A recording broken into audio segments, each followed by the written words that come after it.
There's things that we want to look for that are our patterns that keep us stuck doing behaviors and reacting in ways that we didn't even really notice. Because those are the ones that are really deciding or determining what kind of results that we have. You agree?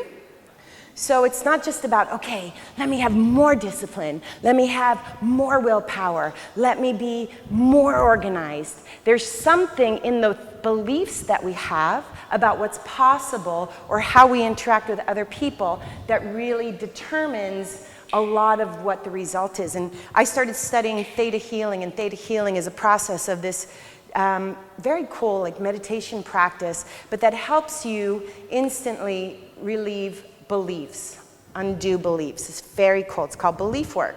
And so I went on Tuesday night to go do one of my practice sessions as a practitioner where we're practice with other practitioners and you're talking about things. And I went to go talk about a different issue, but then at the end of the program, the woman that I was talking to was saying she had arthritis and that there was a problem. So we looked in the book of what's the problem? What are the issues that lead to arthritis?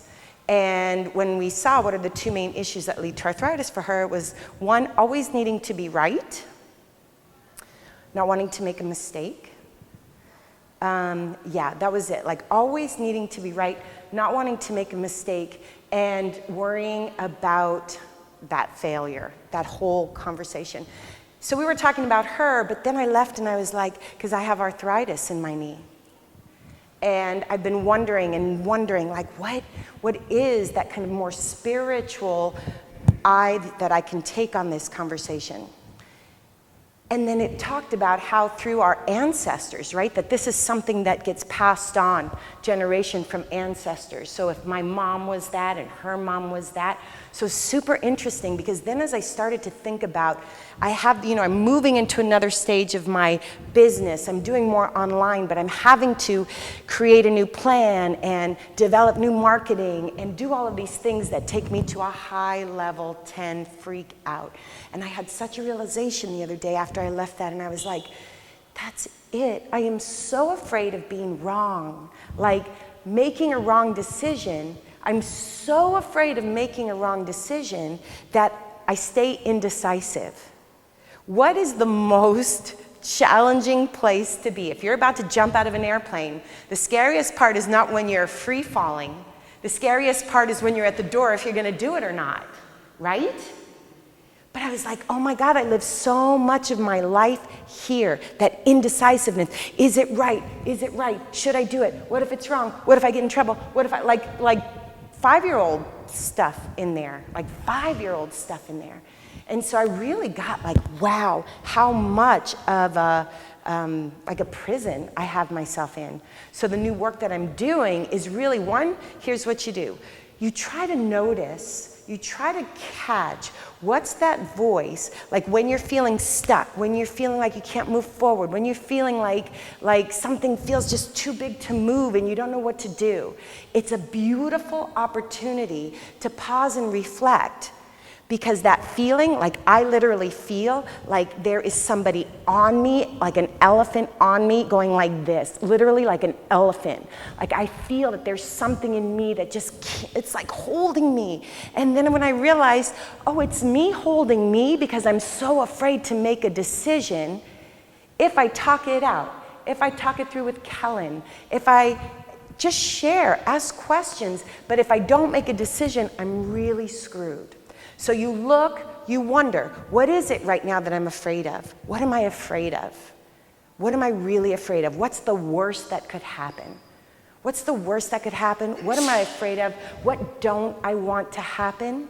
Because when we start to question like that, what happens is we pull out of the tornado. We pull out, we diffuse. Like at the retreat, if you were at the retreat, I was talking about it's like having the octopus on your face. You had to like move it off your face so you can actually see things differently. So when you say, why am I so scared? It goes like this.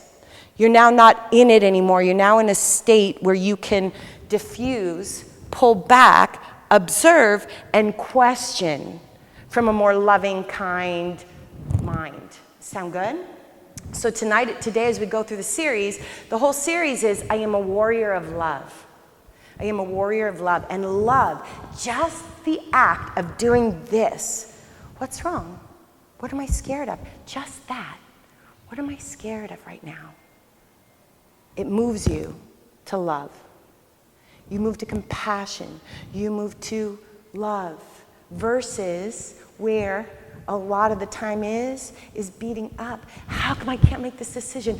Why don't I have it right yet? Why am I at this place? How come I'm not further along? How come I don't have it yet? What's wrong with me? How embarrassing. This is awful. How come I can't get it? Why am I so dumb? This is too hard. I can't do it. That. Do you guys, anybody have any version of that? Woo! Arthritis, back pain, heart pain, all kinds of things. So this work is important because it helps us learn to be more loving towards ourselves so that we don't settle for the knee pain. We don't settle for those relationships, or we don't settle for that illness, or we don't settle. We say, how can I align with this next level of me? So you up for doing this? Yes? Okay, good. Stand up. Let's do it.